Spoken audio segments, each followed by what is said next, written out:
새벽 4시 빗소리가 창문을 두드렸습니다.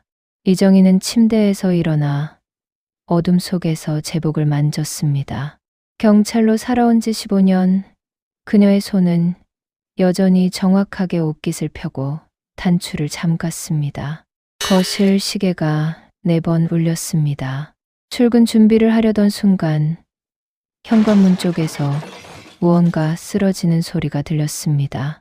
둔탁하고 무거운 소리였습니다.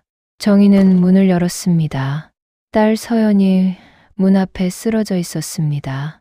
흰색 블라우스는 빗물에 젖어 피부에 달라붙었고 왼쪽 목에는 긴 상처가 번져 있었습니다.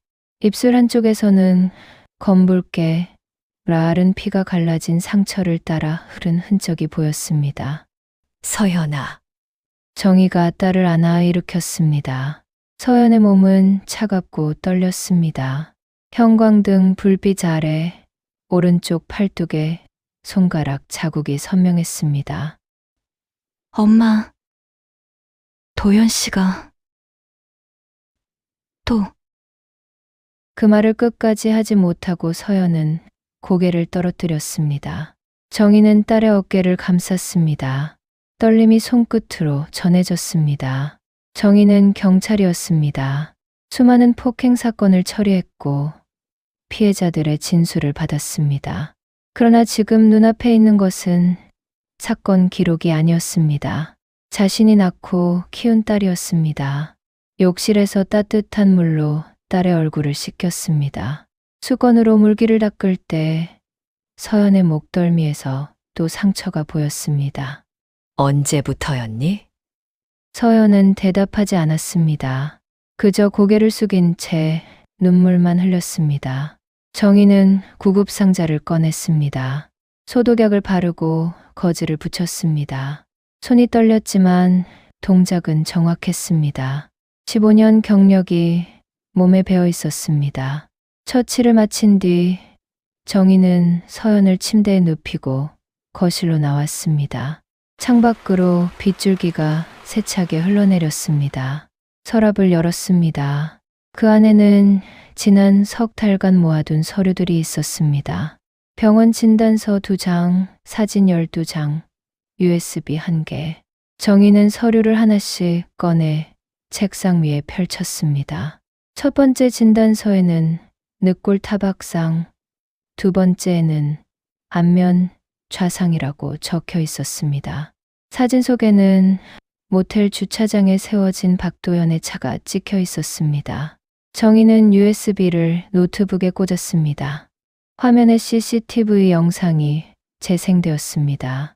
새벽 2시경 중고차 매장 앞 박도연이 한 여자와 차에 오르는 모습이었습니다. 여자의 얼굴은 선명하게 보였습니다. 최미라, 박도연의 내연녀였습니다. 정희는 영상을 멈췄습니다. 화면을 바라보며 깊게 숨을 들이켰습니다. 경찰로 살면서 그녀는 법을 믿었습니다. 증거가 있으면 진실이 밝혀지고 가해자는 처벌받는다고 배웠습니다. 그러나 지금 이 순간 법보다 먼저 떠오른 것은 분노였습니다. 정희는 차분하게 서류를 정리했습니다. 순서대로 빠짐없이 그것이 경찰이 하는 일이었습니다. 휴대폰을 꺼내 메시지를 입력했습니다. 김태영 변호사님, 상담 요청드립니다. 전송 버튼을 눌렀습니다. 이제 내가 나설 차례야. 정희는 작게 중얼거렸습니다. 그녀의 목소리는 흔들리지 않았습니다. 새벽은 여전히 어두웠지만 정희의 눈빛은 또렷했습니다. 증거는 충분했습니다. 이제 남은 것은 싸움뿐이었습니다. 월요일 오전 파출소에 출근한 정희의 휴대폰이 울렸습니다. 화면에 오 과장이라는 이름이 떴습니다. 정희야, 너랑 네 딸 이름으로 된 땅 있잖아. 평택 쪽에. 네, 아버지가 물려주신 땅이요. 갑자기 그 땅은 왜요?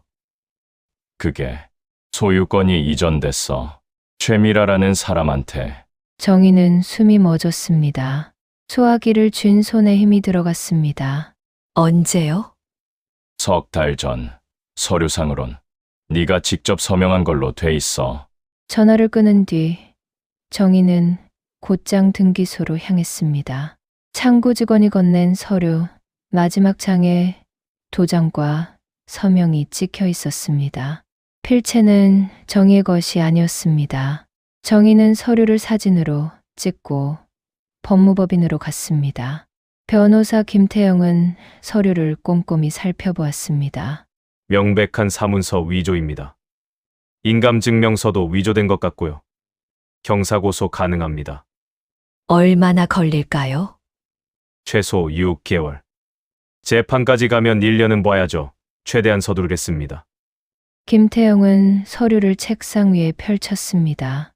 그런데 이정희 형사님, 이게 단순 사기는 아닌 것 같은데요. 배우자가 관련돼 있지 않습니까? 딸분 남편 말입니다. 정희는 대답 대신 가방에서 USB를 꺼냈습니다. 중고차 앞 CCTV 영상입니다. 박도현과 최미라가 함께 있는 장면이요. 김태영이 노트북에 USB를 꽂았다. 영상이 재생되었습니다. 이 정도면 충분합니다. 고소장 준비하겠습니다. 일주일 안에 접수할게요. 집으로 돌아온 정희는 거실 소파에 앉아 있는 서연 옆에 자리했습니다. 왼쪽 눈가의 멍은 조금 옅어졌지만 아직 남아 있었습니다. 서현아, 평택 땅이 박도현이 내 연녀한테 넘어갔어. 내 이름으로 서류를 위조했더구나. 서연의 얼굴이 굳었습니다. 엄마, 미안해요. 네가 미안할 이유는 없어. 이건 범죄고 범죄를 저지르는 이는 박도현이야. 엄마가 처리할게. 그 사람 가만히 있지 않을 거예요. 이미 마을에 소문을 퍼뜨렸어요. 제가 바람 피웠다고. 정희는 입술을 깨물었습니다. 딸, 신경 쓰지 마. 진실은 언젠가 밝혀져. 엄마가 꼭 그렇게 할 거야. 그날 밤 정희는 서연을 재운 뒤 노트북을 켰습니다. SNS 검색창에 최미라를 입력했습니다. 프로필 사진에는 짙은 화장을 한 30대 여자가 있었습니다. 최근 게시물에는 고급 레스토랑 사진이 올라와 있었습니다.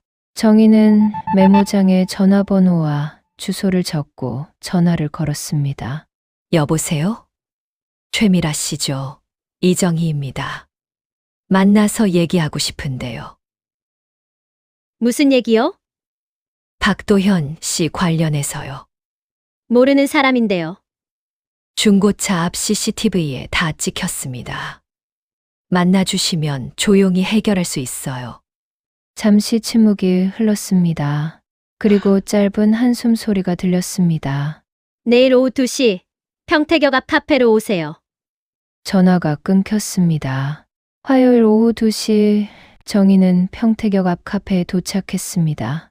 창가 자리에 여자가 앉아 있었습니다. 짙은 화장, 명품 가방. 최미라 씨죠. 네, 앉으세요. 최미라는 차가운 목소리로 말했습니다.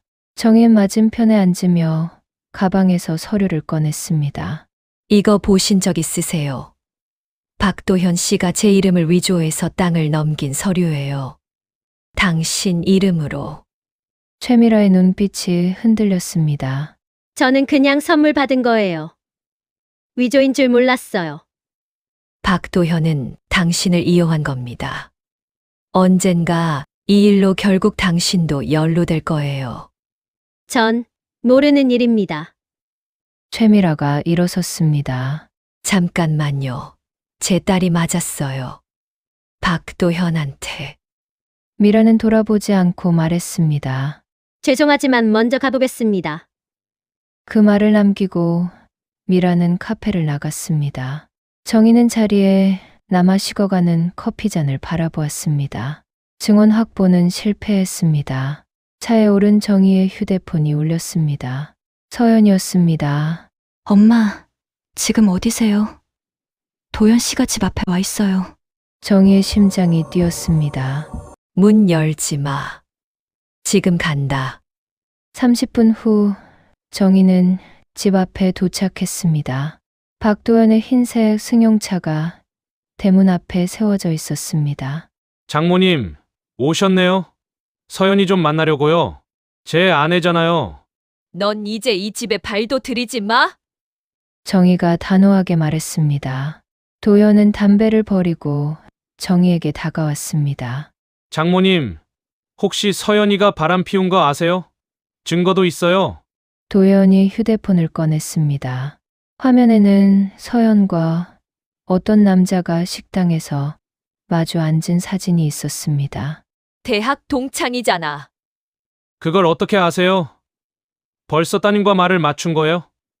장모님, 이러시면 안 되죠? 이건 범죄예요. 정희는 주먹을 쥐었다. 당장 떠나.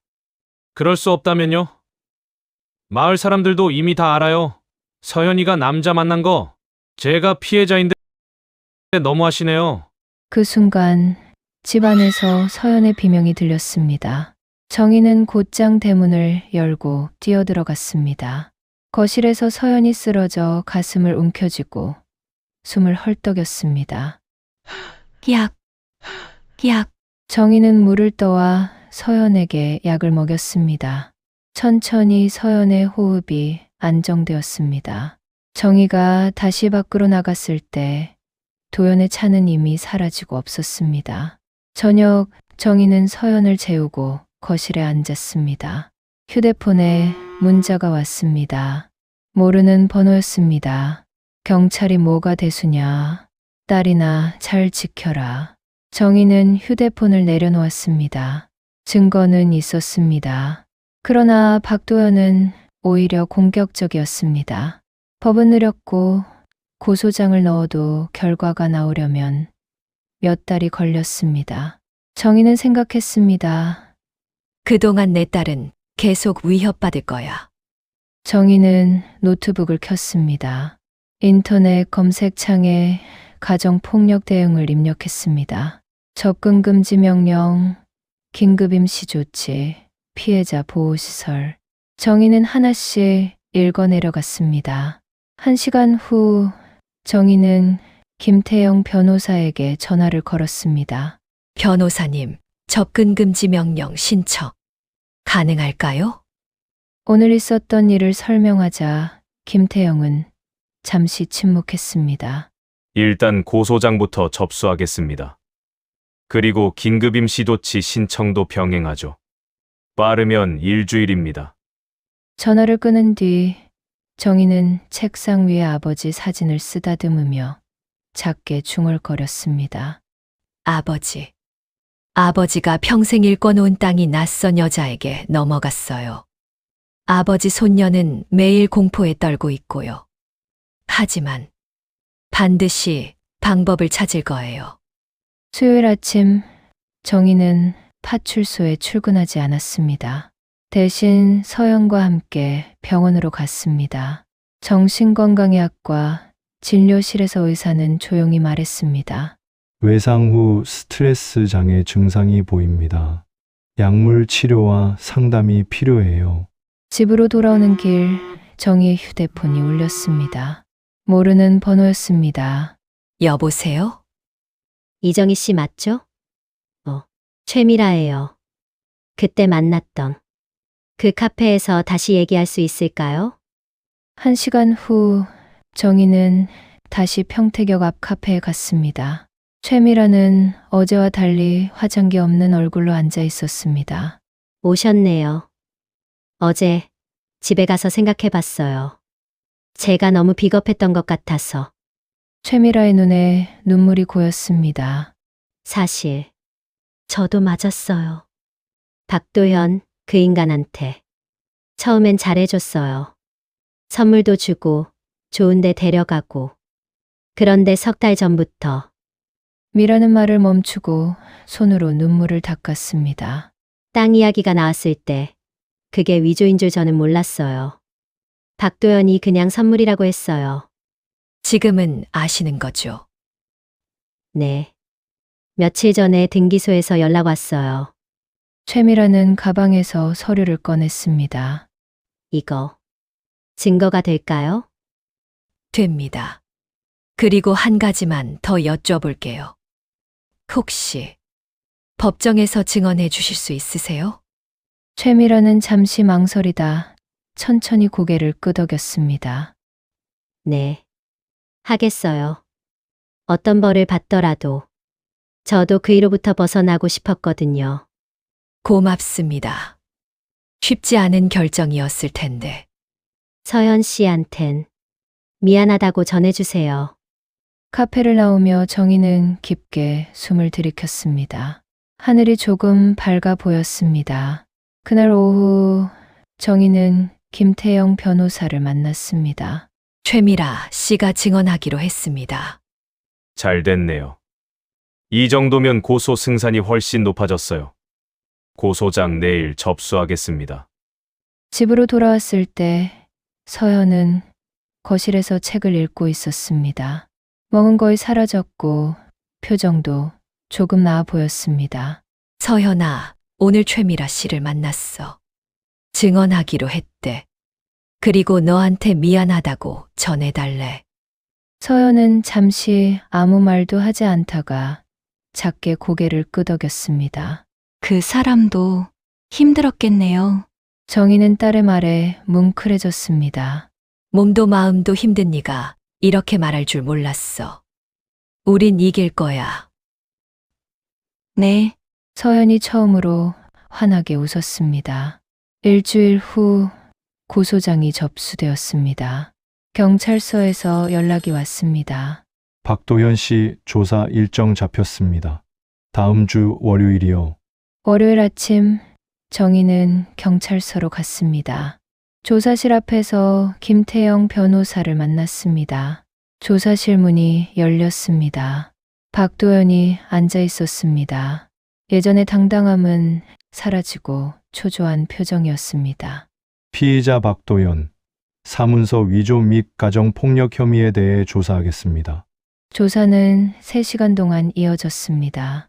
박도현은 계속 부인했지만 증거 앞에서 점점 말을 잃어갔습니다. 조사가 끝나고 정희는 복도에서 변호사 김태영을 만났습니다. 잘 진행됐어요. 곧 구속영장 청구할 겁니다. 정희는 경찰서를 나와 하늘을 올려다보았습니다. 구름 사이로 햇빛이 비쳤습니다. 휴대폰으로 서연에게 전화를 걸었습니다. 조사 끝났어. 잘 됐어. 곧 결과 나올 거야. 엄마, 고마워요. 서연의 목소리가 밝았습니다. 정희는 작게 미소 지었습니다. 법은 느렸지만 결국 진실에 닿았습니다. 정희는 이 과정에서 깨달았습니다. 혼자가 아니라는 것을. 최미라 씨의 용기, 김태영 변호사의 도움, 딸 서연에 있네. 모두가 함께 만든 결과였습니다. 2주 뒤 구속영장이 발부되었습니다. 정희는 신문 기사를 읽었습니다. 중고차업자 사기 및 폭행 혐의로 구속. 짧은 기사였습니다. 정희는 신문을 접었습니다. 기쁨보다 허무함이 먼저 왔습니다. 싸움은 끝났지만 상처는 여전히 남아 있었습니다. 그날 오후 정희는 딸 서연과 함께 아버지 산소에 갔습니다. 봄바람이 불었습니다. 벚꽃 몇 송이가 떨어졌습니다. 할아버지, 잘 계셨죠? 아버지, 제 딸하고 같이 왔어요. 걱정 많으셨죠? 이제 놓으셔도 돼요. 땅은 다시 찾을 거예요. 아버지 손녀 서연이도 이제 괜찮아요. 산을 내려오며 서연이 말했습니다. 엄마, 오늘 좋은 소식 있어요. 면접 붙었어요. 출판사예요. 다음 주부터 출근이래요. 정희는 걸음을 멈추고 딸을 돌아보았습니다. 정말 잘했다, 서연아. 정말 잘했어. 정희가 딸을 안았습니다. 엄마 덕분이에요. 아니야. 네가 잘 견뎌낸 거야. 두 사람은 한참을 그렇게 서 있었습니다. 시간이 흘러 드디어 재판날, 정희와 서연은 법정에 나란히 앉았습니다. 김태영 변호사가 서류를 정리하고 있었고, 맞은편에는 박도현과 그의 변호사가 앉아 있었습니다. 재판을 시작하겠습니다. 증인으로 최미라가 입장했습니다. 그녀는 떨리는 목소리로 증언을 시작했습니다. 피고인은 저에게 땅을 선물한다고 했습니다. 그것이 위조된 서류인 줄 몰랐습니다. 그리고 피고인에게 폭행을 당한 적이 있습니다.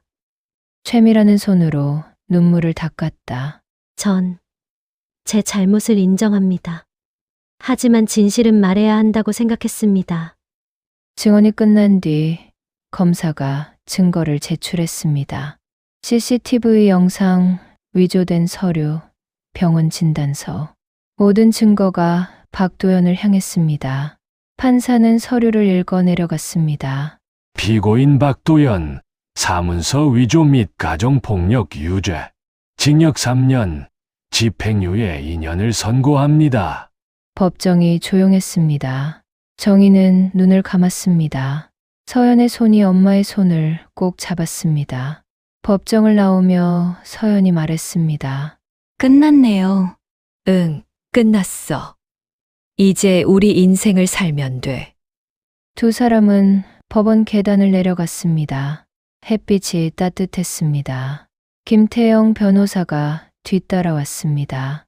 고생 많으셨습니다. 변호사님이 더 고생하셨죠. 정희가 악수를 청했습니다. 땅도 곧 돌려받을 수 있을 겁니다. 서류 정리되면 바로 연락드릴게요. 감사합니다. 변호사는 가방을 들고 떠났습니다. 정희와 서연만 남았습니다. 정희는 딸 서연에게 물었습니다. 딸, 오늘 저녁에 먹고 싶은 거 있어. 먹으러 가자. 아, 그럼 전 엄마가 끓여주는 김치찌개요. 정희는 웃었습니다. 그럼 집에 가자. 그날 저녁 김치찌개가 보글보글 끓었습니다. 정희는 밥상을 차리고 서연을 불렀습니다. 밥 먹자. 두 사람은 마주 앉아 밥을 먹었습니다. 오랜만에 편안한 식사였습니다. 엄마가 없었으면 저 어떻게 됐을지 몰라요. 정말 감사해요. 감사할 필요 없어. 엄만 그냥 네가 즐겁게 인생 잘 살았으면 좋겠어. 그게 엄마가 바라는 전부야. 두 사람은 한참을 손을 잡고 있었습니다. 그날 밤 정희는 집 근처 파출소 인근 벤치에 앉았습니다. 별이 보였습니다. 봄밤 하늘은 맑았습니다. 정희는 지난 몇 달을 떠올렸습니다.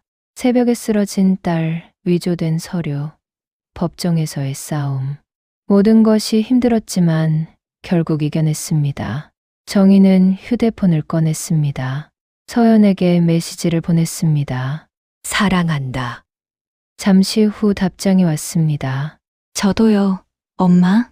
정희는 미소 지었습니다. 바람이 불었습니다. 벚꽃 향기가 날아왔습니다. 정희는 벤치에서 일어났습니다. 집으로 돌아갈 시간이었습니다. 이제 두려움이 아닌 희망이 기다리는 집으로. 정희는 천천히 걸었습니다. 법보다 앞서는 게 있다면 그건 가족의 사랑이야. 봄바람이 다시 불었습니다.